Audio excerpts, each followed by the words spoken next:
เขาเกิดเป็นคนไทยอีกคนหนึ่งก็บอกว่าเขารู้สึกภูมิใจที่เราเนี่ยไม่ได้เป็นทาสของใครไม่เป็นเมืองขึ้นของใครหนูรู้สึกอย่างไร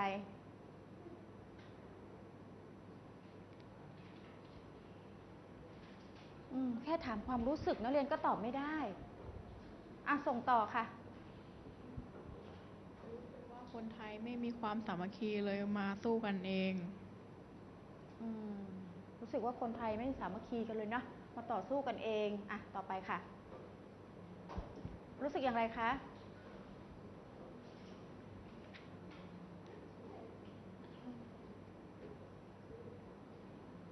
รู้สึกหนูตอบแล้วยังคะตอบแล้วอ่านตามที่หนูเขียนเลยค่ะรู้สึกเรารู้สึกว่าเรารู้สึกที่ได้รู้สึกยังไงนะตอบจากความรู้สึกก็ได้ไม่ต้องไปดูตัวหนังสือที่เขียนนั้นรู้สึกยังไงคะรู้สึกดีที่ได้เกิดมาเป็นคนไทยรู้สึกดีที่ได้เกิดเป็นคนไทยต่อไปเราควรร้องเพลงชาติไทยกันทุกคนที่เป็นคนไทยครับรู้สึกว่าเราเป็นคนไทยเพราะฉะนั้นเราต้องร้องเพลงชาติไทยกันทุกคนเลยต่อไปรักชาติรู้สึกรักชาติ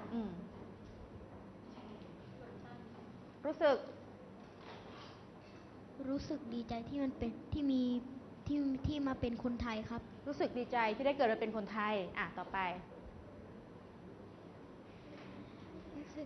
รู้สึกเพลงชาติสอนให้เรารักกันสามัคคีต่อกันแล้วก็รู้สึกดีใจที่ได้เกิดมาเป็นคนไทยและทำเพื่อแผ่นดินไทยรู้สึกว่าดีใจ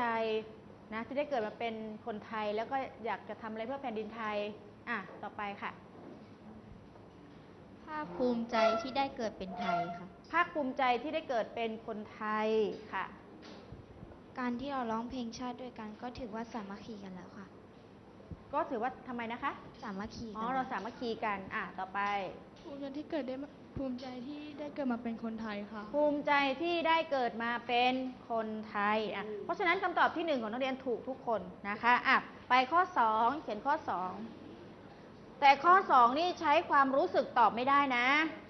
ข้อ2นี่ใช้ความรู้สึกไม่ได้นะต้องดูให้ถูกต้องด้วยสึกไกลและสึกใกล้ในความคิดของนักเรียนหมายถึงใคร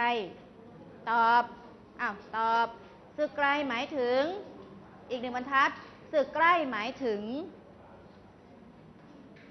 ตอบข้อ2ข้อนี้ใช้ความรู้สึกตอบไม่ได้นะ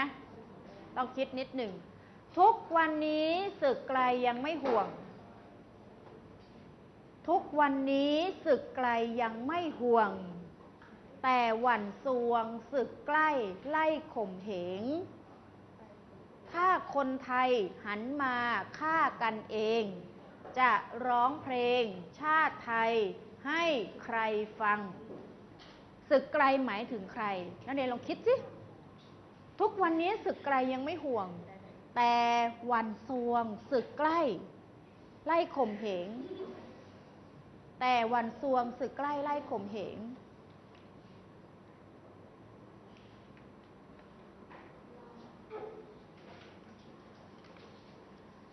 เขียนค่ะเขียนอธิบายคำตอบสึกไกลหมายถึงอะไรสึกใกล้หมายถึงอะไรทุกวันนี้สึกไกลยังไม่ห่วงนะไอ้สึกไกลๆเนี่ยแต่หวั่นซวงสึกใกล้ไล่ข่มเหงวรรคต่อไปถ้าคนไทยหันมาฆ่ากันเองเพราะฉะนั้นสึกใกล้เนี่ยใช่ไหมวรรคต่อไปมันช่วยขยายถ้าคนไทยหันมาฆ่ากันเองแสดงว่าสึกใกล้เนี่ยมันคือสึกจากไหน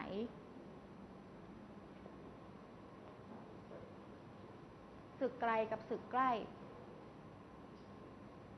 สึกไกลหมายถึงเขียนนะคะอีก1บรรทัดสึกใกล้หมายถึงทุกวันนี้สึกไกลยังไม่ห่วงไอ้สึกไกลๆนะยังไม่ห่วงไกลในที่นี้หมายถึงใครแต่วันซวงสึกใกล้ไล่ข่มเหง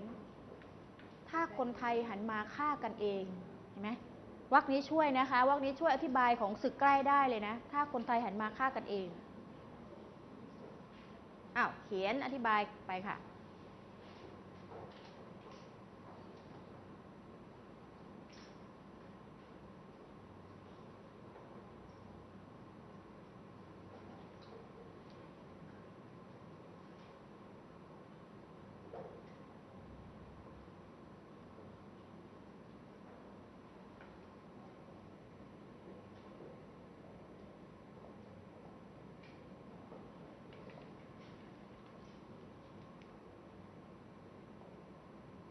ฝั่งนี้บ้าง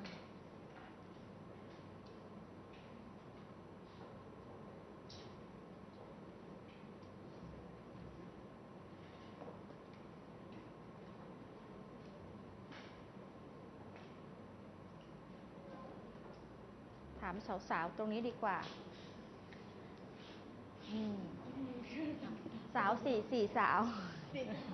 อ้าว3 สาวค่ะ3 สาวอ่ะทันจีราศึกไกล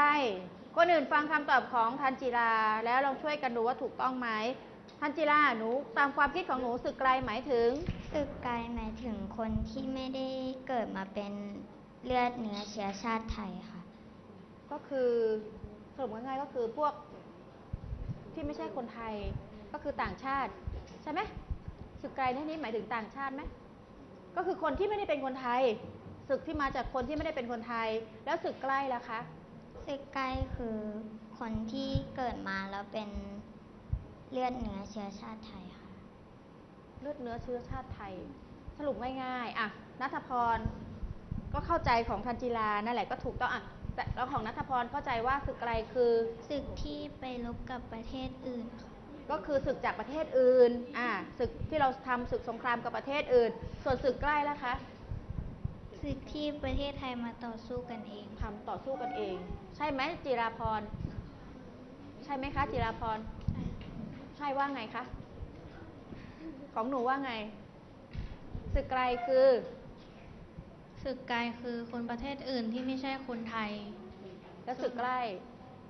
เป็นคนประเทศเดียวกันในที่นี้คือคนไทยที่มาสู้รบกันเองวชิระถูกต้องไหมคำตอบของ3 คนมีใครผิดไหมไม่ผิดถูกหมดเลยถูกต้องใครที่ไม่ใช่ตามนี้ศึกไกลก็คืออะไรนะคะศึกไกลในที่นี้ก็หมายถึงศึกต่างชาติประเทศเพื่อนบ้านของเราหรือใครๆที่เราเคยทำศึกสงครามกันใช่ไหมศึกใกล้ใครไม่ถูกแก้ไขด้วยศึกใกล้ก็หมายถึงศึกที่คนในชาติทำไมกันคะต่อสู้กันเองนะคะข้อที่2ผ่านไปใครของใครยังไม่ชัดเจนนักเรียนเพิ่มเติมให้ชัดเจนไปข้อที่3ค่ะข้อที่3เขียนข้อ3แล้วตอบข้อที่3นักเรียนมีความคิดเห็นต่อคำว่าหนอนบ่อนไส้อย่างไรหนอนบ่อนไส้โดยเชื่อมโยงจากบทร้อยกรองแล้วก็สถานการณ์ในปัจจุบันหนอนบ่อนไส้หนอนบ่อนไส้หมายถึงอะไรหนอนบ่อนไส้เป็นสำนวนไทยใช่ไหมเอ่ยใช่หนอนบ่อนไส้แต่สิ่งหนึ่งที่ไทยร้าวใจเหลือคือเลือดเนื้อเป็นหนอนคอยบ่อนไส้บ้างหากินบนน้ำตาประชาไทยบ้างฝักใฝ่ลัทธิชั่วน่ากลัวเกรงคุณครูถามว่าหนอนบ่อนไส้หมายถึงอะไรนักเรียนมีความคิดเห็นอย่างไรต่อคำว่าหนอนบ่อนไส้แต่สิ่งหนึ่งที่ไทยร้าวใจเหลือคือเลือดเนื้อเป็นหนอนคอยบ่อนไส้วรรคเนี้ยคือเลือดเนื้อเป็นหนอนคอยบ่อนไส้หมายถึงอะไรคะเขียนอธิบายให้ชัดเจนคือเลือดเนื้อเป็นหนอนคอยบ่อนไส้เลือดเนื้อ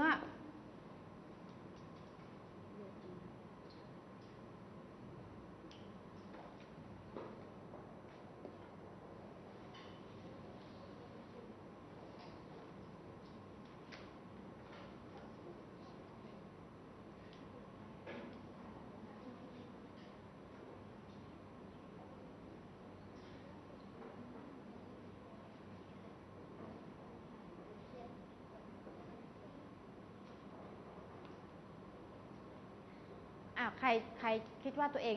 สามารถแสดงความคิดเห็นต่อหนอนบ่อนไส้ได้ยกมือยกมือไม่มีใครยกมือเลยชานนท์ลองอธิบายหนอนบ่อนไส้หน่อยสิตามความคิดส่งมาให้ชานนท์หน่อยค่ะ